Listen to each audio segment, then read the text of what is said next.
السلام علیکم مائی YouTube family, امید کرتا ہوں کہ آپ خیرت سے ہوں گے اور اللہ سے روز کی طرح دعا کرتا ہوں جو بھی میرے چینل کے وزٹ کر رہے ہیں، میرے ویڈیوز کو دیکھتے ہیں، ان کے لیے اللہ سے دعا گو ہوں کہ آپ ہمیشہ خیر و عافیت سے رہیں۔ آج کے ویڈیو میں ہم بنی اسرائیل کے ایک امیر شخص کے بارے میں بات کرنے والے ہیں کہ اس امیر شخص کے ساتھ اللہ تعالیٰ نے کیسا انجام کیا، اس نے کس عذاب میں اپنے آپ کو ڈالا۔ اس ویڈیو میں ہم اس واقعے کی پوری تفصیل آپ تک پہنچائیں گے، اس لیے ویڈیو کو اینڈ تک ضرور سنیں گا اور عبرت حاصل کیجیے گا۔ یہ واقعہ بنی اسرائیل کے ایک امیر آدمی کا ہے جس کا ذکر قرآن مجید میں سورۃ البقرہ کی آیات میں ملتا ہے۔ اس واقعے میں ایک شخص تھا جو اپنی دولت اور شان و شوکت کی وجہ سے بہت مشہور تھا، لیکن اس کا رویہ نہایت مغرور اور خود غرض تھا۔ اس امیر آدمی کا نام قارون تھا۔ وہ حضرت موسیٰ علیہ السلام کی قوم بنی اسرائیل میں سے تھا۔ اللہ تعالیٰ نے اسے بے پناہ دولت سے نوازا تھا۔ اتنی دولت تھی کہ اس کے خزانوں کی چابیاں اٹھانا بھی ایک بہت بڑا کام تھا، لیکن قارون نے اس دولت کو اپنی محنت کا نتیجہ سمجھا اور اپنے دل میں تکبر اور غرور پیدا کر لیا۔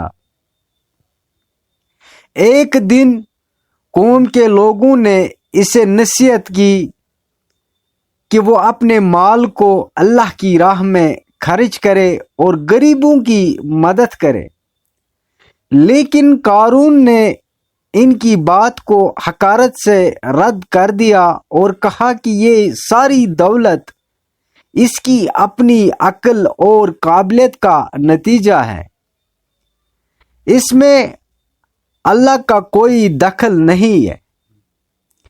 پھر ایک دن قارون اپنے پورے جاہ و جلال کے ساتھ اپنی قوم کی سامنے نکلا تاکہ اپنی دولت اور شان و شوکت کا مظاہرہ کر سکے۔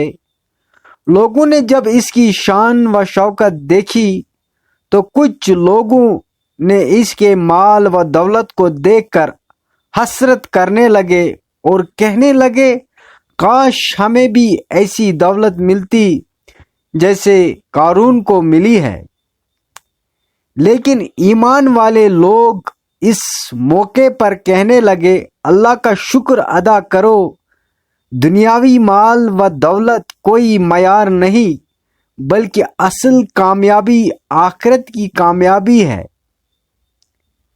اللہ تعالیٰ کو قارون کا یہ تکبر اور غرور پسند نہ آیا۔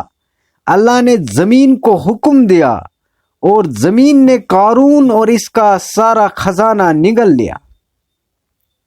وہ اپنے مال و دولت سمیت زمین میں دفن ہو گیا اور اس کا نام و نشان مٹ گیا۔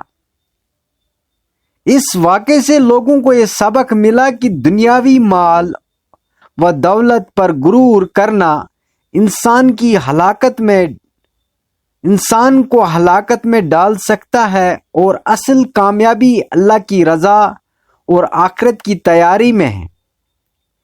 یہ واقعہ ہمیں بتاتا ہے کہ دولت اللہ کی نعمت ہے، لیکن اگر اسے تکبر اور غرور کے ساتھ استعمال کیا جائے تو یہ انسان کے لیے آزمائش بن جاتی ہے۔